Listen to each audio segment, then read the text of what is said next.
The Galaxy S27 Ultra's next Snapdragon chip may have just gotten a name, and if this leak is real, Qualcomm is about to make Samsung's 2027 flagship strategy a whole lot more interesting. We're not just looking at another annual speed bump here. Qualcomm is reportedly preparing two top-tier mobile chips at the same time, and the more powerful one could land inside the Galaxy S27 Ultra. Yep, the rumored name is Snapdragon 8 Elite Extreme Gen 6. It's a lot, I know. But that extreme branding could tell us exactly where Samsung's biggest phone sits in the performance race. So today, let's break down what these newly leaked names could mean, which Galaxy S27 models may get which chips, why Samsung's usual for Galaxy arrangement could be changing, and what the early camera rumors are saying about the new S27 Pro and S27 Ultra. Keep in mind, this is all early information based on reports and leakers, not a final Samsung spec sheet, but there are enough pieces here to start seeing the shape of the 2027 Galaxy lineup. First, the processor names. Qualcomm has said it plans to reveal two premium processors at its Snapdragon Summit 2026 event next month. Following that announcement, Tipster Digital Chat Station says those chips will be called the Snapdragon 8 Elite Gen 6 and the Snapdragon 8 Elite Extreme Gen 6. The reported model numbers are SM8950 for the regular Elite Gen 6 and SM8975 for the Extreme version. Qualcomm may be splitting its flagship tier into two levels. One would still be a seriously high-end chip, built for the best Android phones. The other would be positioned above it as the full send, no compromises option. And that actually matters because the Galaxy S Ultra has historically been one of the phones people expect to lead in raw performance.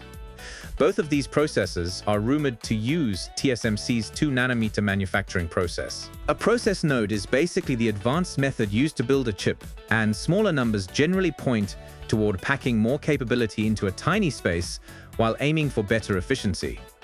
We don't have official performance figures, battery claims, or benchmark scores yet, so don't get carried away. But a 2nm chip in a 2027 flagship is exactly the kind of upgrade that could affect everything from gaming and sustained performance to photo processing and AI features. Okay, so here's where it gets interesting.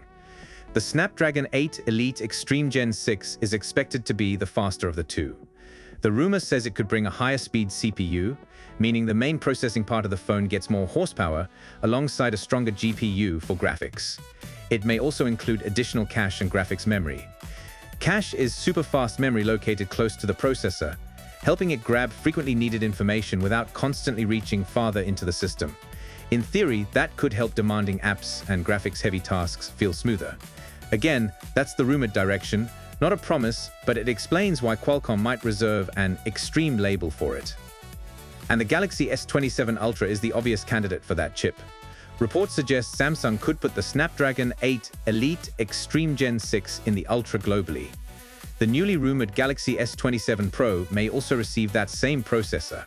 If Samsung does that, it would create a clear performance gap between its two premium models and the more mainstream phones in the family.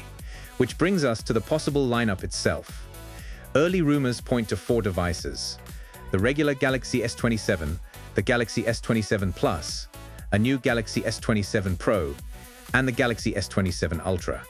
That Pro model is important because it could become the bridge between the Plus and Ultra. Rather than making the Ultra the only truly top-spec Galaxy, Samsung may have room for a second phone that gets high-end horsepower and better camera hardware without going all the way to the Ultra's position. For the standard Galaxy S27 and S27 Plus, the situation looks less straightforward. In many markets, those phones are rumored to use Samsung's own Exynos 2700 processor. But regions including China, Canada, and the United States could get Snapdragon versions instead. Those Snapdragon-equipped base models may receive either the standard Snapdragon 8 Elite Gen 6 or potentially the Extreme chip. There's still uncertainty there, and regional chip differences have always made Samsung launches a little complicated. Here's the thing though. This year's two-chip approach could disrupt a familiar Samsung tradition. Samsung and Qualcomm have often worked together on customized flagship Snapdragon processors carrying for Galaxy branding. Those versions have generally run at higher clock speeds than the ordinary versions sold to other manufacturers. It's been a way for Samsung to say, yes, other phones have the same chip family, but ours gets the tuned-up edition. But if Qualcomm already has a separate extreme processor above the standard model, Samsung may not need an exclusive version to make the Ultra feel special. Or Qualcomm's new top chip could effectively take over the role that a special for Galaxy edition once played. That could mean the S27 Ultra uses the same Snapdragon 8 Elite Extreme Gen 6 as other competing flagships. For Samsung fans, that's not automatically bad. The chip could still be incredibly powerful. But it may change how exclusive the Galaxy version feels compared with previous years. Now zoom out for a second, because performance is only half the S27 story. The camera rumors are starting to paint a pretty distinct picture of Samsung's potential hierarchy. The Galaxy S27 Pro is reportedly getting a 12-megapixel telephoto camera with 3x optical zoom. Optical zoom means the lens itself provides the magnification, rather than simply enlarging an image digitally. That telephoto camera is rumored to join a 200-megapixel primary shooter and a 50-megapixel ultra-wide camera. That's a pretty serious setup for a model sitting below the Ultra. And it makes sense. If Samsung wants the Pro to earn its name, it needs more than a faster chip or a different finish. A 200-megapixel main camera, 50-megapixel ultra-wide, and dedicated 3x zoom camera would give it a meaningful photography identity. But the Ultra could be taking a surprising turn. The report says Samsung may simplify its rear camera system into 3 cameras, removing the 10-megapixel 3x telephoto sensor that has appeared on the Galaxy S26 Ultra and earlier Ultra generations. The rumored replacement isn't another new lens. It's a streamlined arrangement that keeps the 200-megapixel main sensor, 50-megapixel ultra-wide, and 50-megapixel 5x telephoto camera. At first, fewer cameras might sound like a downgrade. But camera count alone doesn't tell the whole story. If Samsung can make those remaining cameras work together better, a triple camera setup could be cleaner and more focused than a 4-camera system. Still, the key word is could.